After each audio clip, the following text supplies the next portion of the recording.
నమస్తే. శ్రీ మాత్రే నమః, శ్రీ గురుభ్యో నమః, శ్రీ వాగ్దేవ్యై నమః. అయితే మన ఖగోళ శాస్త్రంలో గ్రహాలు ఎప్పటికప్పుడు సంచారం చేస్తూ ఉంటాయి. ఇక్కడి నుంచి ఈ రాశిలోంచి ఆ రాశిలోకి ఇలా తమ చలనాలను ప్రారంభిస్తూ ఉంటాయి. అయితే ఈ చలనాలు, ఈ పరిభ్రమణలు ఒక్కొక్కసారి 2 గ్రహాలు, ఒక్కొక్కసారి 3 గ్రహాలు ఇలాగా వాటి భ్రమణంలో, వాటి పయనంలో కలుసుకునే అవకాశాలు కలుగుతూ ఉంటాయి. ఈ అవకాశాలని మనము సంయోగము అంటాము.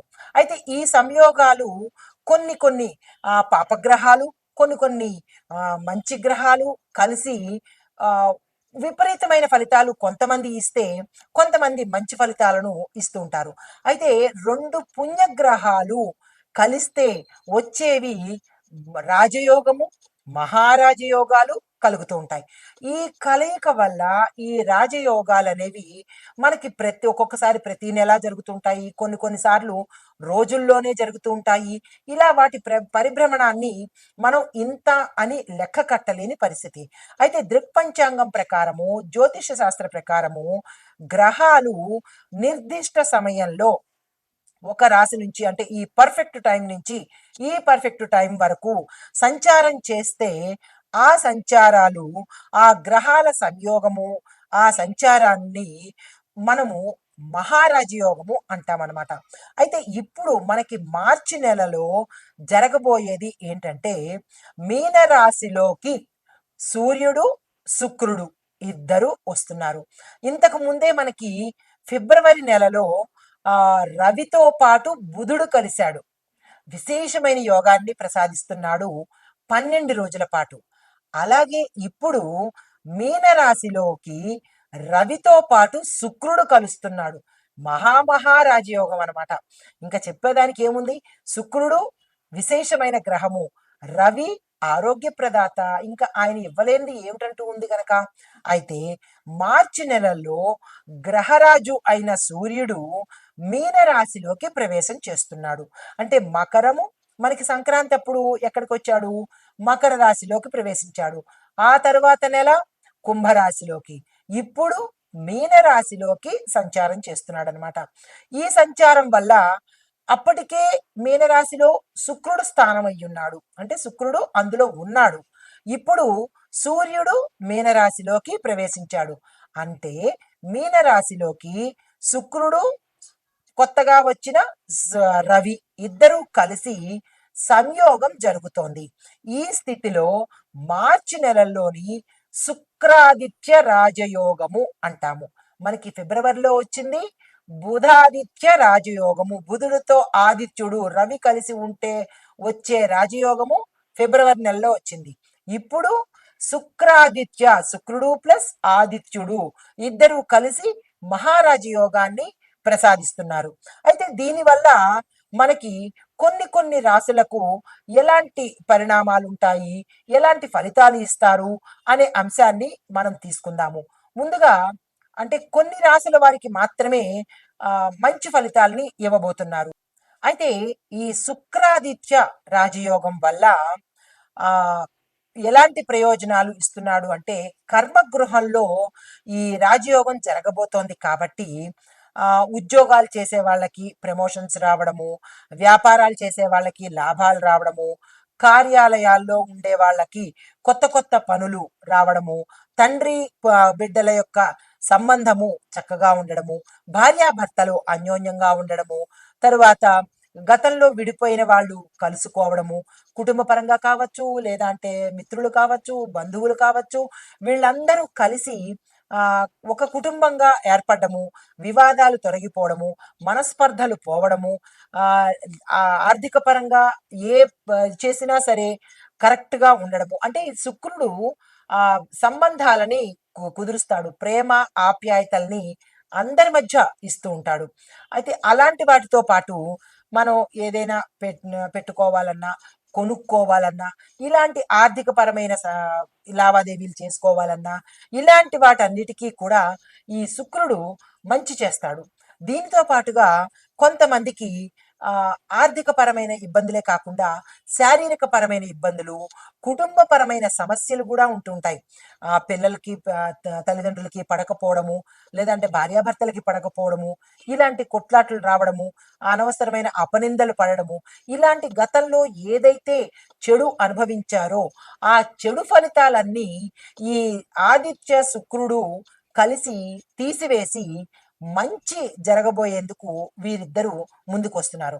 అయితే దీనితో పాటుగా అంటే మనం ఇంకా ఏం చెప్పుకోవచ్చు అంటే ఇన్ డెప్త్ గా ఇది గోచార రీత్యా జ్యోతిష్య పరంగాను. అయితే ప్రతి వ్యక్తికి పుట్టినప్పుడు ఒక రకమైన జన్మ సమయం ఉంటుంది కదా! ఆ జన్మ సమయాన్ని మనం లగ్నము అంటాము.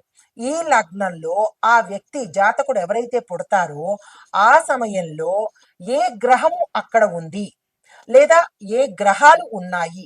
ఒక్కొక్కసారి ఒక గ్రహమే ఉంటుంది, ఒక్కొక్కసారి 2, 3 కలిసి ఉంటాయి, ఒక్కొక్కసారి పాపగ్రహాలు మంచి గ్రహాలు కూడా కలిసి ఉంటాయి. అంటే ఈ కలయిక జాతకుడికి ఎలా ఉండబోతోంది అనే అంశం ఒకటైతే, ఈ ఇవి ఎంతెంత కాలము ఉంటున్నాయి, కొన్ని రోజుల, కొన్ని నెలల, లేదంటే కొన్ని సంవత్సరాల అనే అంశాన్ని మనం పరిగణలోకి తీసుకోవాలి.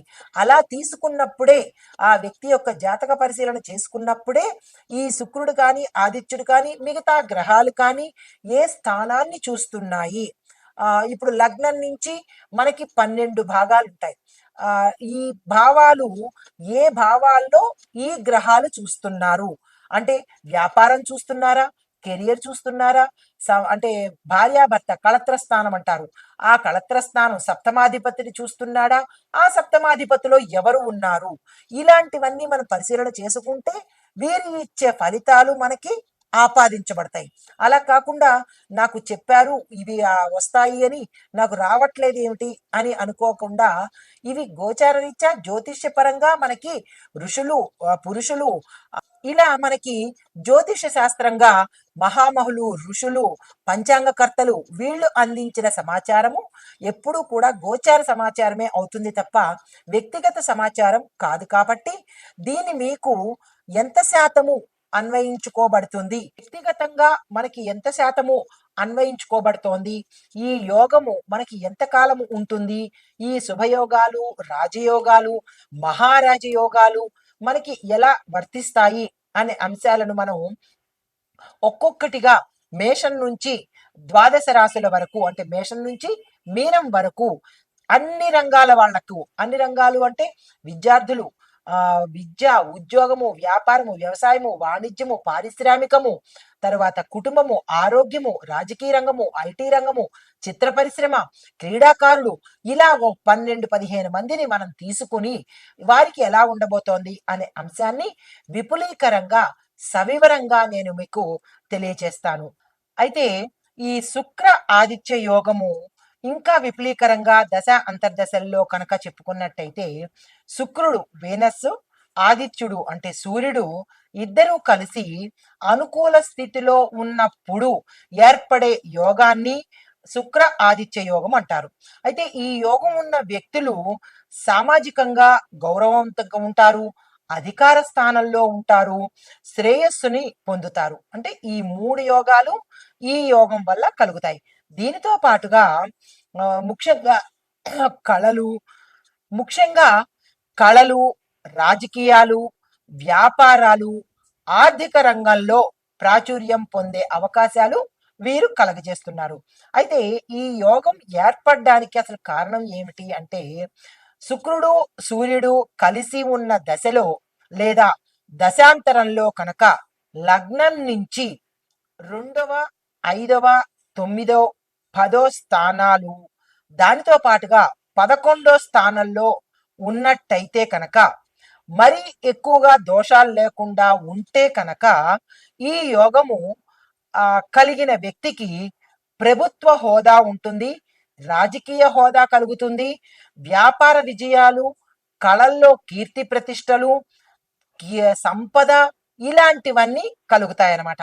అంటే మీ యొక్క వ్యక్తిగత జాతక పరిశీలన చేయించుకున్నప్పుడు దానిలో ఈ స్థానాల్లో అంటే 2, 5, 9, 10, 11 ఈ స్థానాల్లో దోషాలు లేకుండా ఉంటేనే ఈ శుక్ర ఆదిత్య యోగం అనేది కలిసి వస్తుంది అనమాట. అయితే ఈ యోగం వల్ల ప్రభావితమయ్యే రంగాలు ఏవి అంటే కనుక శుక్రుడు కళలకు, వ్యాపారానికి, లగ్జరీ లైఫ్కి, నాణ్యతకు, ప్రేమకు ఈయన అధిపతి అనమాట. ఇవన్నీ కలగజేసేది శుక్రుడు. తర్వాత ఆదిత్యుడు అంటే రవి ఏమిటేమిటి ఇస్తాడు అంటే కనుక ప్రభుత్వ హోదా ఇస్తాడు, అంటే మంచి హోదా గల జీవితాన్ని ఇస్తాడు, అధికారం ఇస్తాడు. దీంతో పాటు నాయకత్వ లక్షణాలు, లీడర్షిప్ క్వాలిటీస్ కూడా ఈయన ఇస్తాడు. ఇది ఆ ఏ రంగాల వాళ్ళకి ఇవి ఉండబోతున్నాయి, ఈ యోగం ఎవరెవరికి ఉండబోతోంది అనేది కూడా నేను మీకు వివరంగా తెలియపరుస్తాను. ముందుగా రాజకీయ నాయకులు కనుక చూసినట్టయితే వారికి అంటే మొదటగా రాజకీయ నాయకులకు అధికారము, ప్రజాదరణ పొందుతారు. నెంబర్ 2 సినిమా రంగం వాళ్ళు అంటే కళారంగంలో ఉన్న వాళ్ళు, నటీనటులు, గాయకులు, దర్శకులు, వీళ్ళ ముగ్గురు కూడా ప్రజాదరణ, కీర్తి, పేరు, ధనము ఈ 3 పొందుతారు. తర్వాత మూడోది వ్యాపారస్తులు. ఎలాంటి వ్యాపారస్తులు అంటే కనుక సక్సెస్ఫుల్ బ్రాండ్స్ నడిపేవాళ్ళు, అంటే బ్రాండింగ్ అంటుంటాం కదా మనం, ఆ బ్రాండ్ వస్త్రాలు కావచ్చు, బ్రాండ్కి సంబంధించిన ఒక బ్రాండ్ క్రియేట్ చేసేవాళ్ళు ఆ వ్యాపారులు, లగ్జరీ బిజినెస్లు చేసేవాళ్ళు, జ్యువెలరీ బిజినెస్ చేసేవాళ్ళు, ఫ్యాషన్ డిజైనింగ్ బిజినెస్ చేసేవాళ్ళు, హోటల్ వ్యాపారం చేసే వాళ్ళకి విశేషమైన లాభాలను కలగజేస్తున్నారు. తర్వాత నాలుగవది అధికార స్థాయిలో ఉన్నవాళ్ళు, అంటే ప్రభుత్వోద్యోగులు, న్యాయమూర్తులు అంటే లా చదివిన వాళ్ళు, అడ్వకేట్స్, లాయర్స్, ఉన్నతాధికారులు, అధిక శక్తి, గౌరవము వీరు పొందుతారనమాట. ఈ 4వ కేటగిరీ వాళ్ళు. ఇక 5వ కేటగిరీ వాళ్ళు కళలు, సృజనాత్మక అంటే క్రియేటివిటీ రంగంలో ఉన్నవాళ్ళు ఎవరయ్యా అంటే సంగీతము, చిత్రకళ, రైటర్సు రచయితలు, దర్శకులకు విశేషమైన పేరు ప్రఖ్యాతలు పొందుతారు. అయితే 6వది ఆర్థిక రంగము అంటే బ్యాంకింగు, స్టాక్ మార్కెట్, పెట్టుబడిదారులు, ఈ రంగంలో ఉన్న వాళ్ళకి విశేషమైన ధన సంపదను ఇవ్వబోతున్నాడు.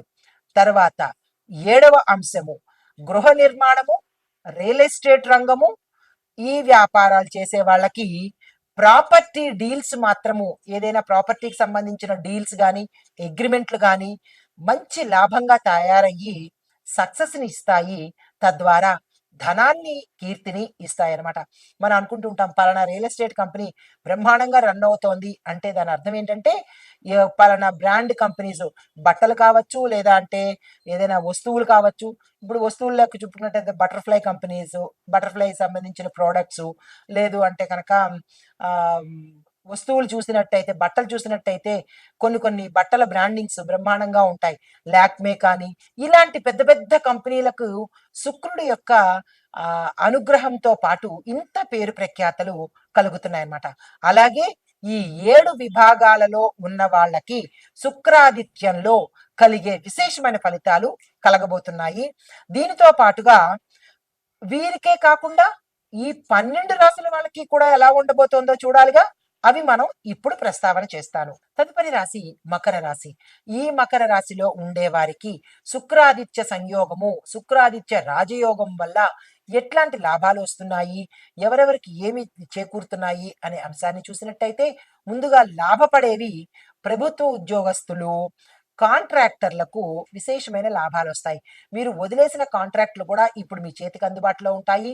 మీరు ఏదైనా టెండర్ వేయాలనుకున్నా, లేదా ఏదైనా కొత్తగా అగ్రిమెంట్లు చేసుకోవాలనుకున్నా, లేదా పెద్ద పెద్ద కంపెనీలతో టైఅప్ అవ్వాలన్నా, భాగస్వామ్య ఒప్పందాలు చేసుకోవాలన్నా, ఎక్స్పోర్ట్ ఇంపోర్ట్ చేసుకోవాలన్నా, విదేశాలలో మీ యొక్క కాంట్రాక్ట్స్ని, ఆఫీసుని తెరవాలన్నా, ఇలాంటివి ఏ ప్రయత్నాలు చేసినా మీకు అనుకూలించే సమయం కాబట్టి ఈ సమయాన్ని అస్సలు వృధా చేసుకోకండి. తరువాత ఉద్యోగస్తులు, ప్రభుత్వ ఉద్యోగస్తులందరికీ కూడా మీ మీ యొక్క రంగంలో ఉన్నవారికి విశేషమైన కీర్తి ప్రతిష్టలతో పాటు మీకు ప్యాకేజీ పెరగడము, కొన్ని కొన్ని అనుకోని రాజనాంచనాలు కలగడము, కొన్ని కొన్ని సదుపాయాలు కలగడము జరుగుతాయి. మీరు సంతోషించదగ్గ విషయము.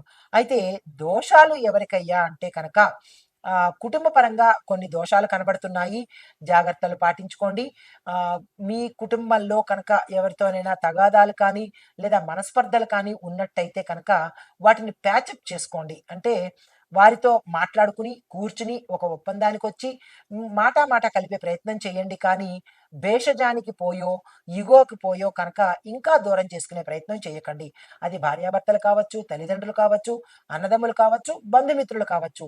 మీకై మీరు ఒక మెట్టు దిగి, మీరు వెళ్ళి వాళ్ళతో మాట్లాడినందువల్ల వచ్చిన నష్టమేమీ లేదు కాబట్టి, బంధుత్వాలు ఇంకా బలపడతాయి కాబట్టి, ఆ ప్రయత్నం తప్పనిసరిగా చేయండి.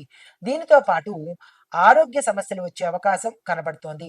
అంటే గతంలో మీరు ఏదైనా ఇష్టానుసారంగా తినడం కానీ, సమయానికి పడుకోకపోవడం కానీ, ఆహ్, ఆహారం పట్ల నిర్లక్ష్య ధోరణి చూపించినట్టయితే కనుక, ఆ ఎఫెక్టు మీకు ఇక్కడ పడే అవకాశం కనబడుతోంది. ఆ నిర్లక్ష్యాన్ని ఇప్పుడు మానండి. సమయానికి తినండి. మంచి ఆహారం తినడంతో పాటు సమయానికి విశ్రాంతి కూడా తీసుకోండి. ఎందుకు అంటే దోషాలలో మరొక దోషం పని ఒత్తిడి ఉంది మీకు. మీ పని రంగాల్లో ఎక్కడైతే మీరు పనిచేస్తున్నారో అక్కడ స్ట్రెస్ తీసుకునే అవకాశం కనబడుతోంది. అదనపు బాధ్యతలు మీ మీదకొస్తాయి. ఎందుకంటే సంఘంలో మీకు కీర్తి ప్రతిష్టలు వస్తున్నాయి. మీరు పనిచేసే రంగంలో కూడా మీకు మంచి పేరొస్తుంది కాబట్టి ప్రతి ఒక్కళ్ళు మీరే కావాలనుకోవడము, మీకే పని అప్పచెప్పడము ఇలాంటి పనులు చేస్తారు కాబట్టి మీరు భుజాలు పొంగిపోయి నేనే గొప్ప అనుకుని ప్రతి వాళ్ళకి మొహమాటంతో పని తీసుకున్నట్టయితే తీవ్రంగా నష్టపోయేది మీరే కాబట్టి తగు జాగ్రత్తలు తీసుకోవాలి. అయితే పరిహారం ఏంటంటే సూర్య ఆరాధన తప్పనిసరిగా చేయండి. ఎందుకంటే అనారోగ్య సూచనలు ఉన్నాయి కదా! సూర్య ఆరాధన చేయడంతో పాటు సూర్యుడి మంత్రాన్ని జపం చేయండి. 108 సార్లు చెప్పడం అనేది మంత్రం జపం మాత్రమే. కానీ 1008 సార్లు చేసేది జపం కాబట్టి తప్పనిసరిగా సూర్య మంత్రాన్ని 1008 సార్లు చదవండి. ఆదివారం పూట సూర్య ఆలయాలు సందర్శించండి. సూర్యుడికి దానాలు, ధర్మాలు, అర్ఘ్యాలు ఇవ్వడము ఇలాంటి పనులు చేసినట్టయితే కనుక మంచి పేరు ప్రఖ్యాతలు పొందడంతో పాటు ఆరోగ్య సమస్యలు కూడా తీరిపోయే పరిస్థితి గోచరిస్తోంది. ఇవి శుక్రాదిత్య యొక్క రాజయోగం వల్ల ఈ రాశి వారికి కలిగే ఫలితాలు. నమస్తే. అయితే ఇప్పుడు మనము ప్రతి ఒక్క రాశికి ఎట్లా ఉండబోతోందో చూసుకున్నాం కదా! ఓవరాల్‌గా ఈ శుక్ర ఆదిత్య రాజయోగము యొక్క శక్తిని పెంచే పరిహారాలు ఏంటంటే కనుక మొదటిది శుక్రగ్రహ శాంతి కోసము శుక్రవారం లక్ష్మీదేవి పూజ తప్పనిసరిగా చెయ్యాలి. నోట్ చేసుకోండి. స్కిప్ చేయకుండా చూడండి. తరువాత తెల్లని వస్త్రాలు తప్పనిసరిగా ధరించాలి. తరువాత వృశ్చిక రాశి వారికి శుక్రగ్రహ శాంతి తప్పనిసరిగా చేయించుకోవాలి. ఇది మొదటి పాయింట్. రెండో పాయింట్ సూర్యుడు బలంగా ఉండాలి అంటే కనుక ఉదయము సూర్య ఆరాధన తప్పనిసరిగా చేయాలి. సూర్యోదయ సమయానికి సూర్యుడి ఆరాధన చెయ్యాలి. దానితో పాటుగా ఆదిత్య హృదయాన్ని తప్పనిసరిగా పారాయణ చెయ్యాలి. మూడోది ఆదివారాలు అంటే ప్రతి ఆదివారం కూడా ఉప్పు లేకుండా ఆహారాన్ని తీసుకోవాలి. ఉప్పుని మీ ఆహారంలో చేర్చకూడదు. తరువాత ఆదివారాలు అంటే ప్రతి ఆదివారము ఉప్పుని మీ ఆహారంలో లేకుండా చూసుకోవాలి. ఈ 2 పరిహారాలు ఈ లోపల చెప్పిన చిన్న చిన్న పరిహారాలు కూడా మీరు తప్పనిసరిగా పాటించుకోవాలి. అయితే ఈ పరిహారాలు పాటిస్తే కనుక శుక్ర ఆదిత్య రాజయోగము పూర్తి శక్తివంతంగా పనిచేస్తుంది. ఇందులో మీరు ఏ ఒక్క పరిహారము పాటించకపోయినా మాకు ఫలితాలు రాలేదు, ఎందువల్ల మీరు తప్పు చెప్పారా లేకపోతే శాస్త్రమే తప్ప అనే ప్రయత్నం చెయ్యకండి. మీరు తప్పు చేసి మీరు పాటించకపోగా శాస్త్రాన్ని తప్పు పట్టే హక్కు మనకి లేదు కదా! కాబట్టి ఎన్ని ఆటంకాలు ఎదురైనా వాటిని అధిగమించి విజయాన్ని పొందాలి అంటే కనుక ఈ ఫలితాలన్నీ పొందాలి అంటే కనుక తప్పనిసరిగా నేను చివరిలో చెప్పిన ఈ పరిహారాలు ప్రతి ఒక్కరూ పాటించవలసిందే. ఇందులో ఎక్సెప్షన్ లేదు, డిస్కౌంట్ లేదు, అమెండ్మెంట్స్ కూడా ఏమీ లేవు. ఇది మీ జాగ్రత్త కోసము, మీరు లాభపడ్డానికి, మీరు మరింత సంతోషంగా ఉండడానికి, వారి యొక్క అనుగ్రహం సంపూర్ణంగా పొందాలి అని కోరుకుంటూ నమస్తే.